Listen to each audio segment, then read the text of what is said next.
एससी/एसटी की तरह अब ओबीसी के खिलाफ हो रहा षड्यंत्र। अब मायावती ने उठाया जाति जनगणना का मुद्दा। जी हाँ, नमस्कार साथियों, आप देख रहे हैं हमारे YouTube channel AK news 8887। Channel पर आप नए हो तो चैनल को जरूर सब्सक्राइब करें, वीडियो को लाइक और शेयर करें।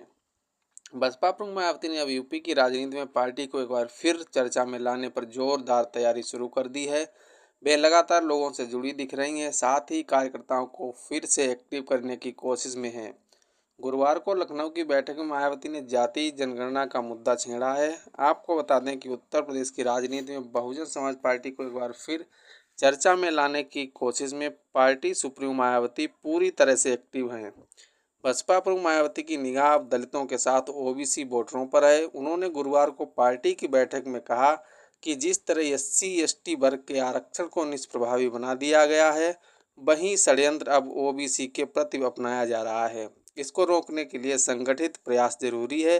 वैसे भी एससी/एसटी वर्ग से अलग थलग रहकर करीब 52% आबादी वाले ओबीसी समाज के लोग पहले ही अपना काफ़ी अहित कर चुके हैं, लेकिन अब जाति जनगणना के मुद्दे पर गंभीर होने की ज़रूरत है।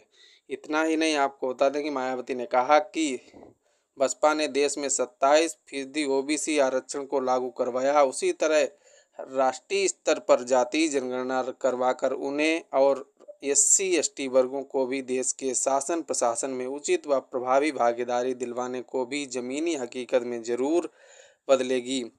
उन्होंने कहा कि कांग्रेस और भाजपा द्वारा आरक्षण को धीरे धीरे निष्क्रिय बना दिया गया है, आरक्षित पदों को भरा नहीं जाता, वहीं अब ओबीसी वर्ग के साथ ये हो रहा है।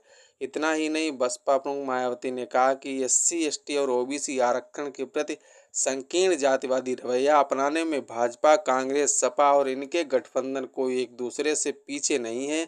ऐसे में केवल अम्बेडकरवादी पार्टी बीएसपी पर ही भरोसा करके आगे बढ़ा जा सकता है। उन्होंने कहा कि भाजपा और अन्य विपक्षी पार्टियां जहां जनहित के मुद्दों की जगह जातिवादी सांप्रदायिक राजनीति कर रही हैं, इससे इनके विरुद्ध जन विश्वास का अभाव है। बसपा प्रमुख ने पार्टी पदाधिकारियों से कहा कि ऐसे में काफ़ी मुस्तैदी अपनी पैठ जनता में जमाने की ज़रूरत है, ताकि इसका लाभ विधानसभा की 10 सीटों पर होने वाले उपचुनाव में मिल सके। मायावती ने कानून व्यवस्था और महिला उत्पीड़न के मुद्दे पर भी सरकार को घेरा है। एससी/एसटी ओबीसी को एकजुट करने को लेकर ही बसपा ने अपनी राजनीति शुरू की थी, लेकिन जब ये वर्ग जुड़ते गए तो दूसरे वर्गों को भी अपने साथ लेने की ज़रूरत महसूस हुई। वह अल्पसंख्यकों को साथ लिया, इससे बसपा मजबूत स्थिति में पहुंच गई, लेकिन लगा कि सवर्ण भी जुड़ जाएं तो सत्ता और आसान हो सकती है।